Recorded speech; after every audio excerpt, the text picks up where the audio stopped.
ఆ 38 మంది మావోయిస్టులు ఆచూకీ ఎక్కడ? తెలవదంట. మొన్న డీజీపీ కూడా చెప్తున్నాడు. మొన్న పోయినా నేను కూడా డీజీపీ ఆఫీస్‌కి ఆయన ఉన్నాడు గదా! ఆయన పేరేం పేరు? పార్సే దేవా. దాదాపు 57 సబ్జెక్ట్ కరెక్షన్ 57 58 మందితో ఉద్యమంలో ఉన్నారంట. దాదాపు ఆ 38 మంది ఉండరా, సచ్చిండ్రా తెలవదంట. మరి వాళ్ళు అజ్ఞాతంలోకి పోయి అజ్ఞాతంలోకే పోయిండ్రు. మళ్ళీ లేరు వాళ్ళు. ఏందో తెలవదు మరి ఇగ. ఒకసారి పూర్తి స్థాయి వార్త చదువుదాం. మనకు కూడా ఒక కంక్లూజన్ వస్తది. తెలంగాణలో ఉన్నవారు 17 మందేనని డీజీపీ ప్రకటన. గత లెక్కల్లో మాత్రం 55 మంది ఉన్నట్టు వెల్లడి. 38 మంది పార్టీలో లేరు. కుటుంబాల వద్ద కూడా లేరంట. పోలీసుల వివరాలను ధృవీకరించని మావోయిస్టు పార్టీ. అంటే పోలీసుల వివరాలను ధృవీకరించని అంటే ఒప్పుకొని మావోయిస్టు పార్టీ అనేది అర్థం. మిస్సింగ్పై సోషల్ మీడియాలోనూ జోరుగా చర్చ. ఒకసారి చదువుదాం మనం కూడా. మావోయిస్టు ఉద్యమానికి సంబంధించి నిఘా వర్గాలు రూపొందించిన తాజా నివేదిక సంచలన విషయాలను వెలుగులోకి తెచ్చింది. రాష్ట్రం నుంచి అజ్ఞాతంలో ఉన్న మావోయిస్టు క్యాడర్లో మొత్తం 55 మంది ఉన్నారని పోలీసు ఉన్నతాధికారులు మావోయిస్టుల లొంగుబాటు సమయంలో పలుమార్లు మీడియాకు నివేదికలు అందజేశారు. జనవరి 3న పిఎల్జిఏ 1 బెటాలియన్ కమాండర్ బార్సె దేవా లొంగుబాటు కార్యక్రమంలో కేవలం 17 మంది మాత్రమే పార్టీ కార్యకలాపాల్లో చురుగ్గా ఉన్నట్లు నిఘా వర్గాలు తేల్చాయి. మిగిలిన 38 మంది ఆచూకీ రాలేదని వెల్లడైంది. ఉద్యమంలో చేరాక వివిధ కారణాలతో అజ్ఞాతంలోకి వెళ్ళిన 38 మంది మావోయిస్టు సభ్యులు ఇప్పుడు ఎక్కడ ఉన్నారనే అంశంపై క్లారిటీ లేకపోవడం భద్రతా వర్గాలను సైతం ఆశ్చర్యానికి గురి చేస్తుందంట. ఒక్క తెలంగాణ నుంచే ఇంత పెద్ద సంఖ్యలో మావోయిస్టుల కేడర్ జాడ తెలియకపోవడం అరుదైన పరిణామం అని నిఘా వర్గాలు పేర్కొంటున్నాయి. ఏమో మరి ఎక్కడ పోయినరో అర్థం కాని పరిస్థితి. ఎట్లుంటుందంటే ఎన్కౌంటర్లో చనిపోతే ఇతర రాష్ట్రాల్లో కూడా చనిపోతారు కదా, జార్ఖండ్, పశ్చిమ బెంగాల్, తర్వాత ఛత్తీస్గఢ్, ఒడిస్సా. ఇక భద్రతా బలగాలు కూడా ఎట్లుంటుందంటే అక్కడనే అంత్యక్రియలు చేస్తారు. అట్లా కూడా జరగవచ్చు మరి. ఇంకో విషయం కూడా ఏంది చెప్పిన, కాల్పులు ఇప్పుడు ఎదురు కాల్పులు జరుగుతాయి కదా, ఇక మావోయిస్టులు గాయపడ్డోళ్ళు లేకపోతే చచ్చిపోయిన వాళ్ళు ఉంటారు కదా, వదిలేసి పోతారు. ఇంకా అట్లా కూడా జరగవచ్చు. మరి ఏం జరిగిందో చూద్దాం. ఏమైనా మనకి వార్తలు ఇంకేమైనా పూర్తి సమాచారం వస్తుందేమో చూద్దాం. ఉద్యమానికి దూరమై సాధారణ జీవితం. మావోయిస్టు సభ్యులు ఎవరైనా ఎదురుకాల్పుల్లో మరణించినా, అనారోగ్యంతో చనిపోయినా పార్టీ తరపున కుటుంబాలకు సమాచారం అందించడం ఆనవాయితీగా వస్తుంది.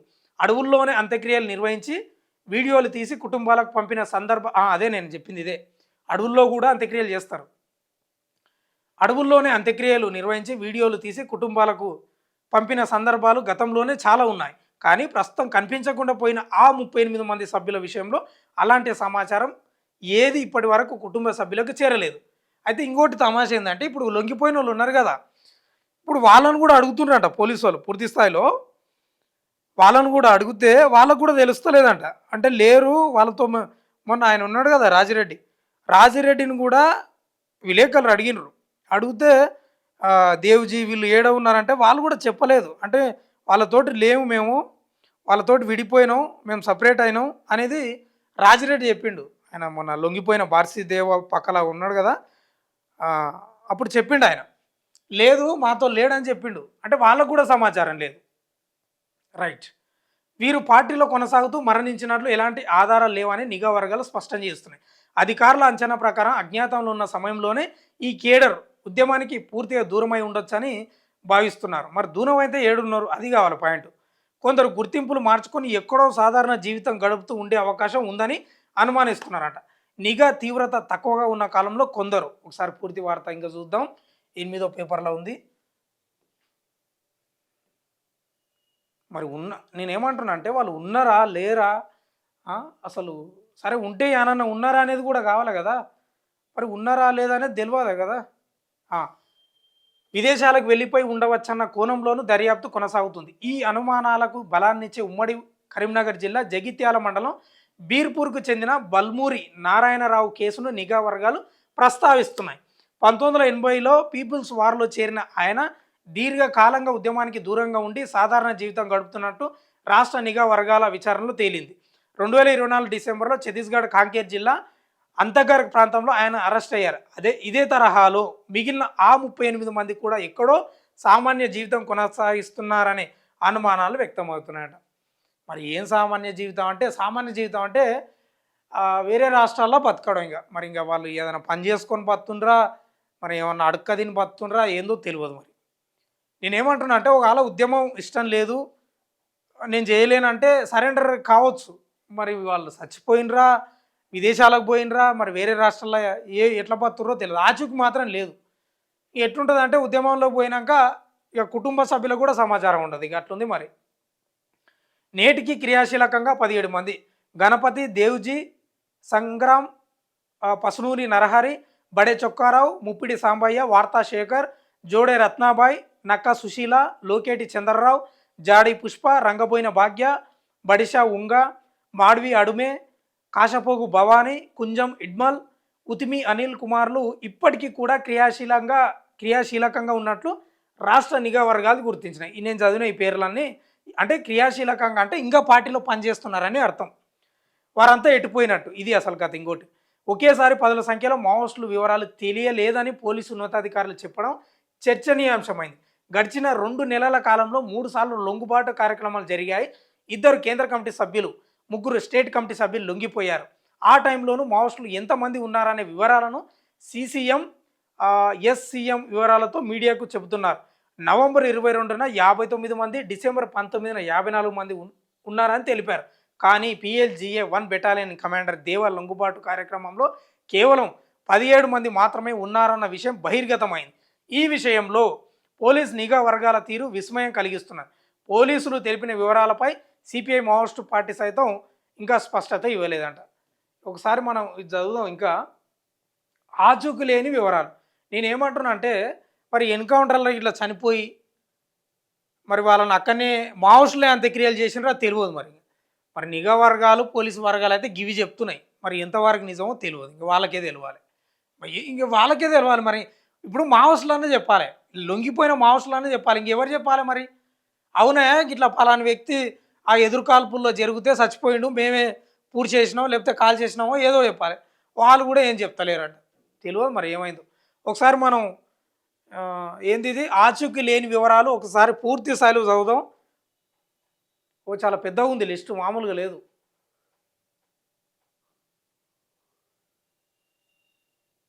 పేరు వెంకటరెడ్డి. చదువుదాం ఇది.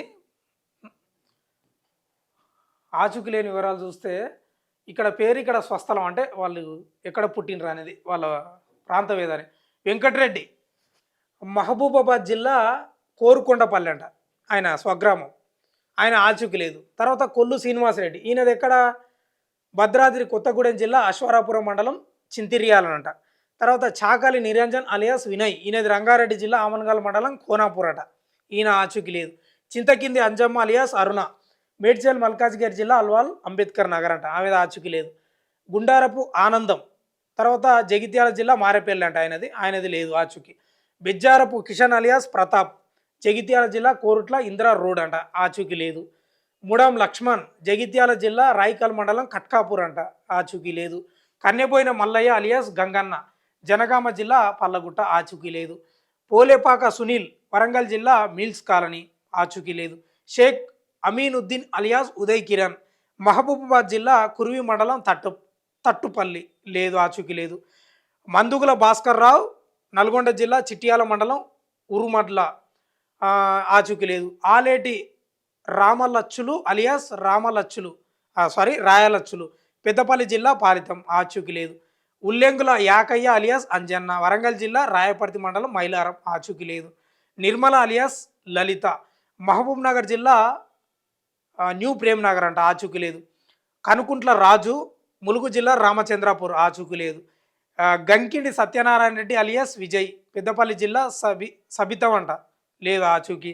దత్తు అలేయ్య, పెద్దపల్లి జిల్లా గోపాయపల్లి. లేదు, ఆచూకీ.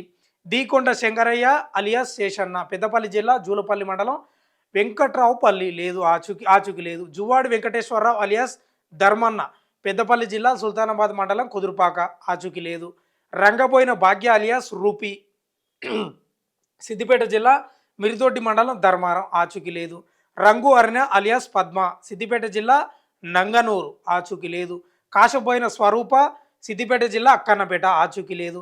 కందగడ్డ రాజేశ్వర్ అలియాస్ భాస్కర్, జనగామ జిల్లా రఘునాథపల్లి మండలం పాంజీపేట అట, ఆచూకీ లేదు. పానుగంటి శారద, జనగామ జిల్లా లింగాల గన్పూర్ మండలం నెల్లుట్ల, ఆచూకీ లేదు. గాజే రాజు అలియాస్ రవి, భూపాలపల్లి జిల్లా చిట్యాల మండలం రామచంద్రాపూర్, ఆచూకీ లేదు. ఆరేపల్లి కృష్ణ అలియాస్ కిష్టు, మంచిర్యాల జిల్లా బెల్లంపల్లి శాంతినికేతన్ బస్తీ అంట, ఆచూకీ లేదు. బబ్బెర రవిబాబు అలియాస్ రవి, మంచిర్యాల జిల్లా మందమర్రి, ఆచూకీ లేదు. ఈసం అర్జున్ అలియాస్ రఘుపతి, ములుగు జిల్లా ఏటూరు నాగారం మండలం గోగుపల్లి, ఆచూకీ లేదు. పన్న రైట్ పన్నాల యాదయ్య అలియాస్ గస్మాన్ అంట, గస్మాస్ అట, నల్గొండ జిల్లా గుర్రంపోడు మండలం ఊట్లపల్లి, ఆచూకీ లేదు. తూము శ్రీనివాస్ అలియాస్ శ్రీను, నిర్మల్ జిల్లా ఖానాపూర్ మండలం బావాపూర్ కే, ఆచూకీ లేదు. నాగాపూరి లక్ష్మణ్ గౌడ్ అలియాస్ లచ్చాపూర్, నిజామాబాద్ జిల్లా డిచ్పల్లి మండలం ఇందల్వాయి, ఆచూకీ లేదు. కరగర్తి రజనీకర్ రెడ్డి, హనుమకొండ జిల్లా కమలాపూర్ మండలం శంభునిపల్లి, ఆచూకీ లేదు. రాయల రాము, భద్రాద్రి కొత్తగూడెం జిల్లా ఏడుల్ల బయ్యారం మండలం జానంపేట గ్రామం, ఆచూకీ లేదు. లింబయ్య గారి వెంకటరెడ్డి, కామారెడ్డి జిల్లా అడ్లూరు, ఆచూకీ లేదు. దేవరకొండ సత్యనారాయణ రెడ్డి అలియాస్ సత్యన, కరీంనగర్ జిల్లా చేల్పూర్. నేను చదివిన ఈ పేర్లన్నీ ఆచూకీ లేదంట, అసలు లేదంట. వాళ్ళ ఏ ఉన్నారా చచ్చిపోయినరా ఏడున్నారో తెలియదంట. మరి నేను చదివిన పేర్లన్నీ ఇవన్నీ దాదాపు ఇక వాళ్ళంతా మరి అట్లుంది వాళ్ళ పరిస్థితి. మరి ఏడున్నారు ఏం కథ అనేది అయితే పూర్తి స్థాయిలో తెలియదు.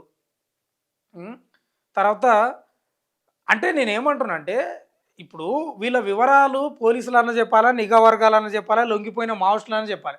మరి వాళ్ళు చెప్పలేదు వీళ్ళు చెప్పలేదు అంటే మరి పరిస్థితి ఏందో తెలియదు. అదే అంటున్నా మరి.